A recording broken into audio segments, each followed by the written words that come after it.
চলে এসেছি। দেখতে পাচ্ছি আমাদের বাইক আছে, আমি এসেছি আর কয়েকজন বন্ধু এসেছি। আমার ভাগনা আছে আর একজন ভাগনা আছে। আমরা এসেছি বাইক নিয়ে এই জঙ্গলে কুল খাওয়ার জন্য।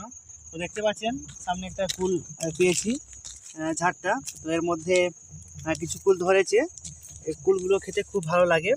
তো আমি খেয়ে দেখাবো কী ধরনের, যদিও অনেকে খেয়েছেন হয়তো যারা জঙ্গলে থাকেন। আমি দেখাচ্ছি একটা কুল খেয়ে। খুব সুন্দর কুলগুলো, টেস্টও খুব সুন্দর।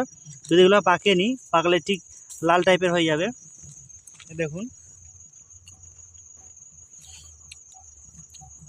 খুব সুন্দর। এর বীজটা ফেলে দিতে হয়, ঠিক আছে? যদি কেউ জঙ্গল সাইডে থাকেন, এই গাছগুলো কুল খাবেন, শরীর পক্ষে খুব ভালো এবং খেতেও খুব ভালো লাগে। ওকে।